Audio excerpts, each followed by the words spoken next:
Para sa mga taong nasasaktan, kaya mo pa ba? Kaya mo pa bang sumaya kahit ang sakit-sakit na? Kaya mo pa bang isuot ang maskara ng ngiti sa tuwing haharap ka sa kanya? O kinakaya mo lang kasi mahal mo? Kasi gusto mo siya? At hanggang nandyan siya sa tabi mo, nagtsatsaga ka sa makikita mo kahit sobrang sakit na. Siguro tama na.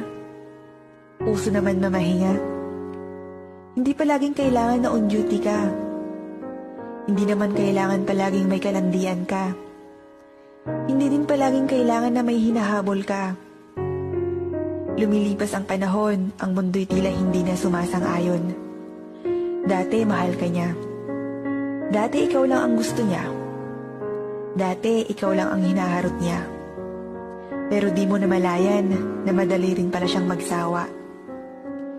Yung ininvest mong pagmamahal sa kanya, ayun, lumalago pa. Pero yung ininvest niyang pagmamahal sa'yo, luging-lugi na. Wala na yung dating harutan na inaabot hanggang madaling araw.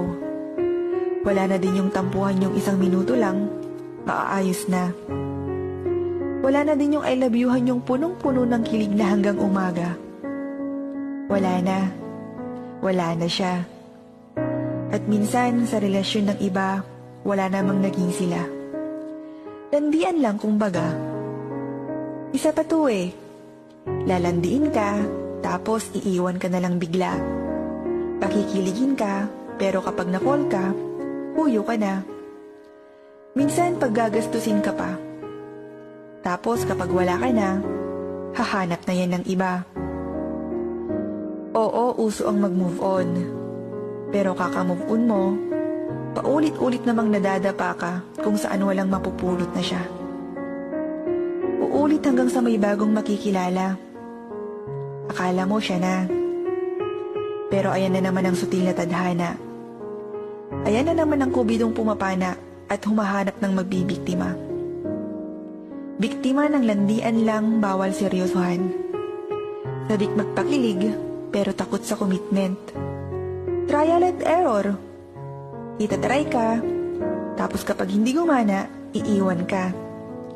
Lalandiin ka, tapos kapag nagsawa, maglalaho na lang bigla.